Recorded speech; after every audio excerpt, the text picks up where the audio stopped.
안녕하세요.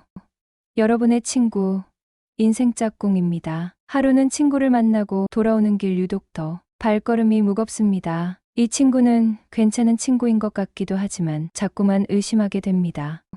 나를 진심으로 소중하게 생각하는지도 잘 모르겠습니다. 이 친구와 함께하는 시간과 돈이 아깝다고 느껴집니다. 이런 문제는 누구나 겪어본 흔한 고민이며 비단 친구뿐만 아니라 직장에서도 빈번히 겪고 있습니다. 다양한 유형의 사람들이 내 삶을 피곤하게 만들 수 있는데요. 오늘은 여러분들이 앞으로 더 이상 만나지 않길 바라는 사람의 유형 6가지를 말씀드립니다. 첫 번째, 매사 부정적인 사람입니다. 자신의 힘듦을 토로하는 것과는 또 다른 이야기입니다.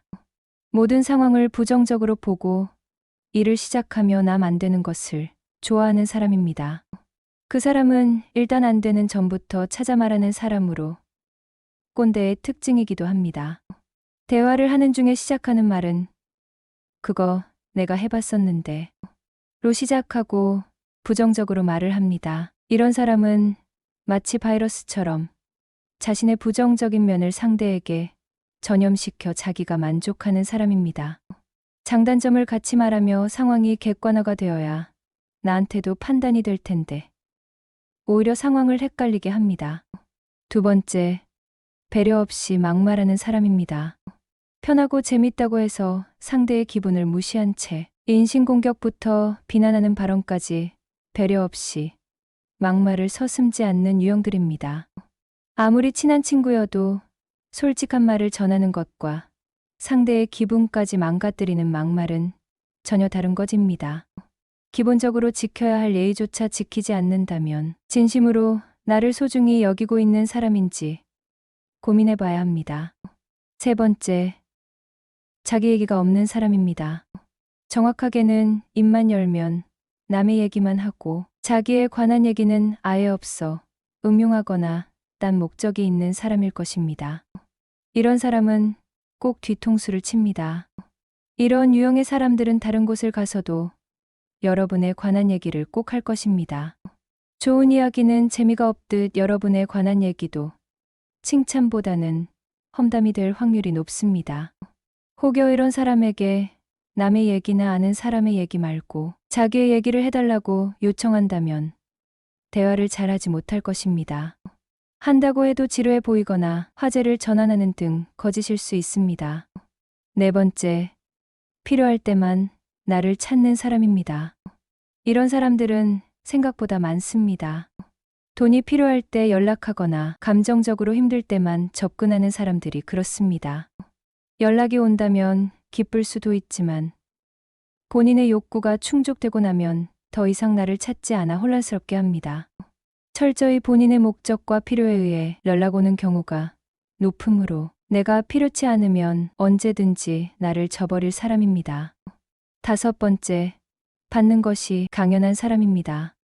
물론 관계란 이만큼 내가 주었으니 상대도 나에게 이만큼을 줘야 한다는 경직된 계산으로 유지되어야 하는 것은 아닙니다. 하지만 내가 주는 것을 고마워하고 물질이든 마음이든 자신의 마음을 보여주려고 하는 친구가 있는 반면 정말로 받는 것에만 익숙한 사람들이 생각보다 많습니다. 관계는 상호작용입니다. 만약 내가 상대를 생각하는 만큼 상대가 나를 존중하는 마음이 느껴지지 않는다면 한 번쯤 그 관계는 깊이 고민해 보는 것이 좋겠습니다. 여섯 번째, 나를 지치게 하는 사람입니다. 이런 사람들은 의외로 자신에겐 초긍정적이며 스스로 자신감이 넘칩니다. 그런데 오직 자기 위주의 생각으로 자기 얘기만 관심이 있습니다. 그리하여 자기 말만 하고 자기 중심적으로 사고하고 상대를 내 아래에 두고 자신의 그릇 안에서 움직이려는 사람들이 있습니다. 이런 사람들의 특징은 배려가 없고 자신의 목적만을 위해 상대를 못살게 굴어서라도 무언가 자신의 목표를 달성하는 집요한 사람들입니다. 이런 사람들은 잠깐만 만나도 내 기가 빨리고 집에 들어오면 너무 피곤합니다. 또한 강하게 행동하는 것뿐만 아니라 가스라이팅처럼 티 안 나게 다른 사람들을 길들이는 사람들이 있습니다. 이런 사람은 필히 손절해야 되며 잘못된 상황에서도 스스로 그 잘못을 인정하지 않으려는 기제가 있어 자신을 합리화하는 경우가 많이 있습니다. 여러분들이 이런 상황을 계속 겪게 된다면 상대에게 세뇌당하게 됩니다. 여러분을 이용하여 자기중심으로 무언가 자기만을 위한 구도를 짜는 듯하면 과감하게 차단하셔야 됩니다. 사람을 만나서 힘이 나야 합니다. 사람 만나고 나서 거꾸로 힘이 들거나 무언가 만나기 싫으면 만나지 말길 권합니다.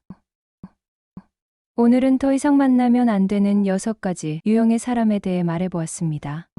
위와 같은 부정적인 인간관계로부터 여러분 자신을 보호하려면 상호 존중과 공감이 가능한 건강한 관계를 추구하는 것이 중요합니다. 만나는 사람들과의 관계 속에서 행복과 에너지를 찾으시길 바랍니다. 함께 성장하고 긍정적인 영향을 주는 사람들과 시간을 많이 보내세요. 시청해 주셔서 감사합니다. 좋아요와 구독은 큰 힘이 됩니다.